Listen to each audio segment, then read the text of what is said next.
नमस्कार, 100% समाचारमा स्वागत छ। म मिलन। सुरु गरौँ 100% समाचार। सत्तारूढ गठबन्धनको बैठकद्वारा 6वटा महानगरपालिका र 11वटा उपमहानगरपालिकाहरूको भागभण्डा टुङ्ग्याइयो। बुधबार प्रधानमन्त्री निवास बालुवाटारमा बसेको शीर्ष नेताहरूको बैठकद्वारा 6वटा महानगरपालिका र 11वटा उपमहानगरपालिकामा भागभण्डा अनुसार नेपाली काङ्ग्रेसले काठमाडौँ, ललितपुर र विराटनगर महानगरपालिकाको प्रमुख पाएको सरकारका प्रवक्ता ज्ञानेन्द्र बहादुर कार्कीको भनाइ। काङ्ग्रेसले वीरगञ्ज, भरतपुर र पोखरा महानगरपालिकामा भने उपप्रमुख पायो। धरान, इटहरी, कलैया, बुटोल, तुलसीपुर, नेपालगञ्ज र धनगढी उपमहानगरपालिकामा काङ्ग्रेसले नै प्रमुख, जितपुर, सिमरा, घोराई र हेटौँडा उपमहानगरपालिकाको उपप्रमुख पनि काङ्ग्रेसलाई। भागभण्डा अनुसार नेकपा माओवादी केन्द्रलाई भरतपुर महानगरपालिकाको प्रमुख, ललितपुर महानगरपालिकाको उपप्रमुख, जितपुर, सिमरा र घोराई उपमहानगरपालिकाको प्रमुख, धरान र धनगढी उपमहानगरपालिकाको उपप्रमुख। नेकपा एकीकृत समाजवादीलाई पोखरा महानगरपालिकाको प्रमुख, काठमाडौँ महानगरपालिकाको उपप्रमुख, हेटौँडा उपमहानगरपालिकाको प्रमुख र इटहरी, बुटोल र तुलसीपुर उपमहानगरपालिकाहरूको उपप्रमुख पनि एकीकृत समाजवादीलाई। जनता समाजवादी पार्टी नेपाललाई वीरगञ्ज महानगरपालिकाको प्रमुख र विराटनगर महानगरपालिकाको उपप्रमुख, जनकपुर उपमहानगरपालिकाको प्रमुखका साथै कलैया र नेपालगञ्ज उपमहानगरपालिकाको उपप्रमुख पनि जसपा नेपाललाई। सर्वोच्च अदालतको आदेश समग्र सिस्टमका पक्षमा आएको नेपाल राष्ट्र बैङ्कका गभर्नर महाप्रसाद अधिकारीको भनाइ।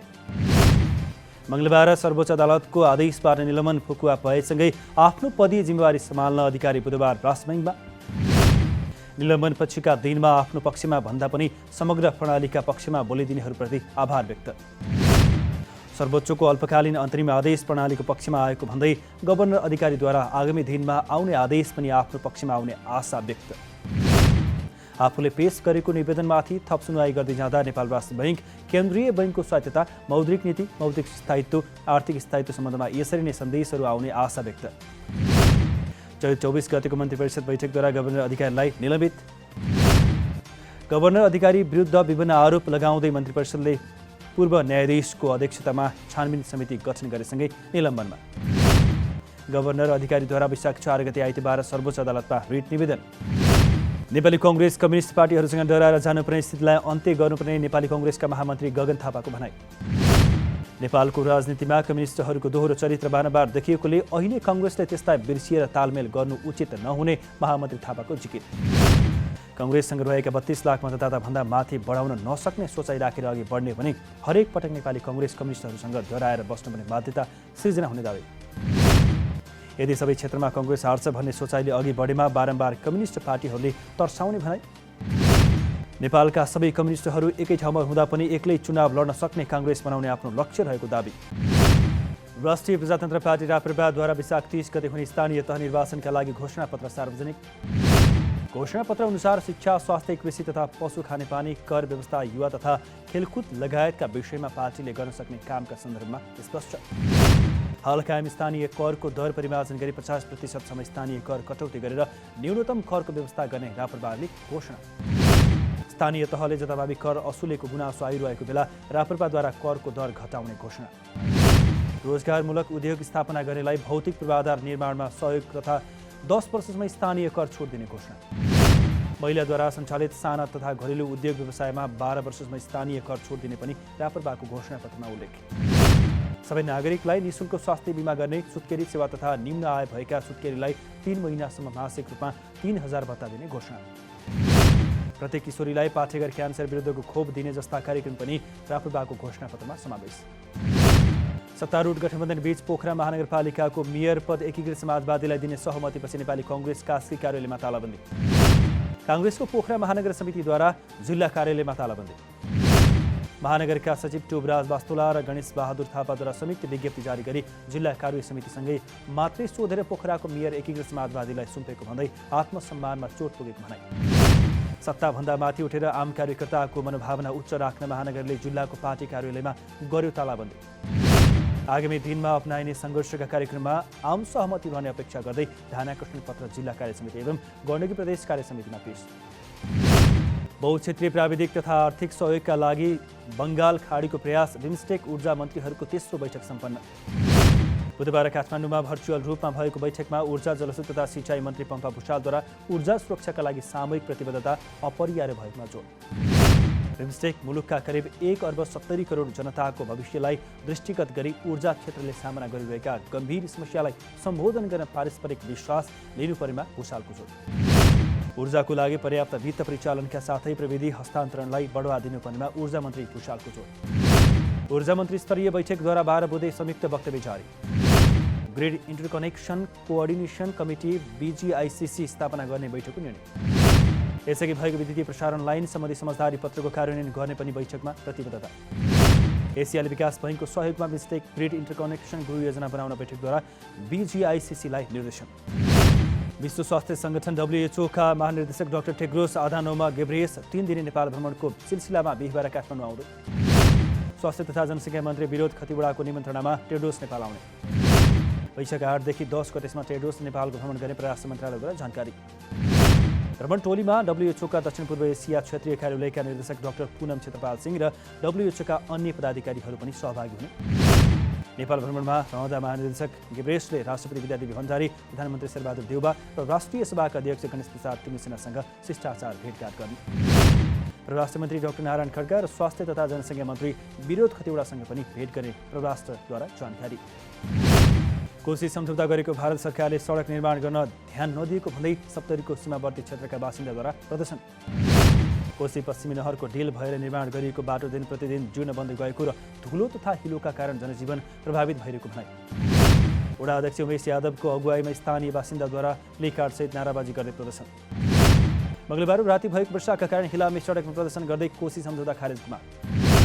स्थानीय सडक मर्मतको माग गर्दै प्रदर्शन गरिरहँदा पुगेका प्रदेश सांसद वीरेश्वर यादव विक्कीले दिए नेपाल तथा भारतीय अधिकारीसँग कुरा गर्ने आश्वासन।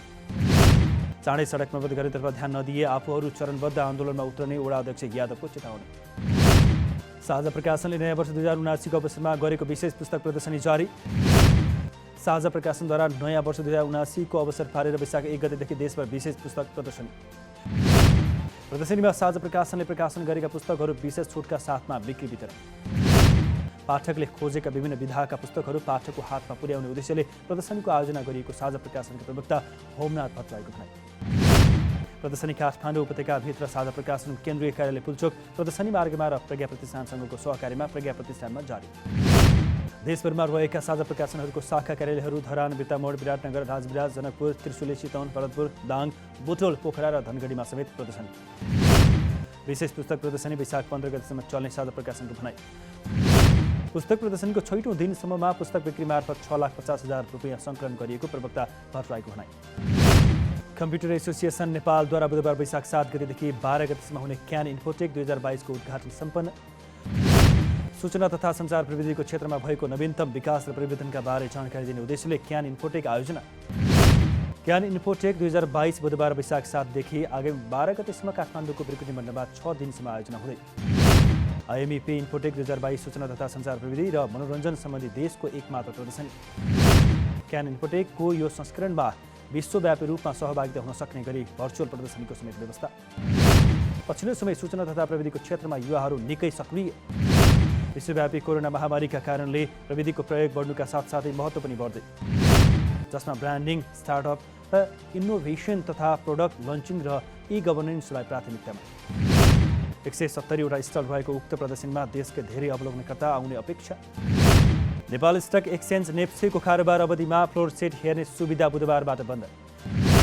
नेप्सेद्वारा धितोपत्र बोर्डको निर्देशन पश्चात बुधबारदेखि कारोबार समयमा फ्लोर सेट हेर्न नमिल्ने।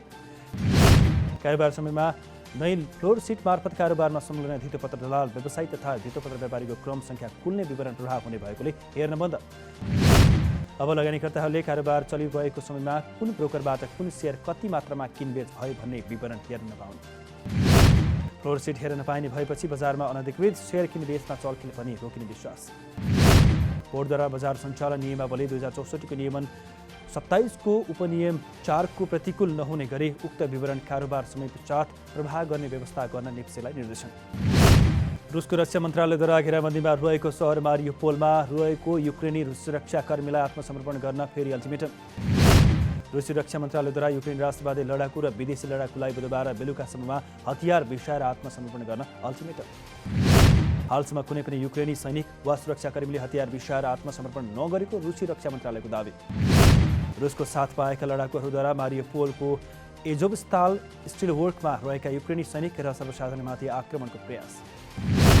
युक्रेनी सुरक्षाकर्मी र स्थानीय बासिन्दाले रुसी सैनिक र रुसको समर्थन पाएका लडाकुलाई हालसम्म रोक्न सफल। मारियोपोलको अवस्था निकै गम्भीर र कठिन भएको भन्दै 10,000 स्थानीय बासिन्दाको भविष्य अन्डियोलमा परेको युक्रेनी राष्ट्रपति भोलोदिमिर जेलेन्स्कीको भनाई। रुसी आक्रमणमा सुरुदेखि नै प्रमुख निशानामा रहेको मारियोपोल सहर रुसले गरेको गोलाबारीका कारण अधिकांश रूपमा ध्वस्त। चरम आर्थिक सङ्कटबाट गुज्रिरहेको श्रीलङ्कामा सरकार विरोधी प्रदर्शनमा प्रहरीले चलाएको गोली लागेर 1 जनाको मृत्यु।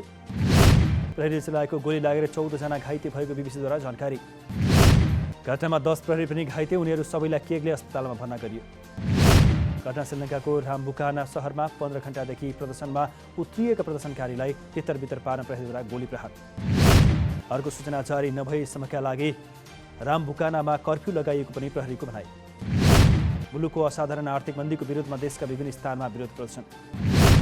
रामबुकाना, हिङ्गुरकगोडा, बड्केगामा, दिग्गाना, गोम्पोला, रत्नपुरा र तेलदेनियामा विरोध प्रदर्शन जारी। इन्टर मिलान कोपा इटालियाको फाइनलमा प्रवेश। बुधबार बिहान सकिएको खेलमा एसी मिलान 3-0 गोल अन्तरले पराजित। इन्टर मिलानलाई जित दिलाउन लाउटारो मार्टिनेजले 2 गोल गर्दा रोबिन गोसेन्सले 1 गोल थपे।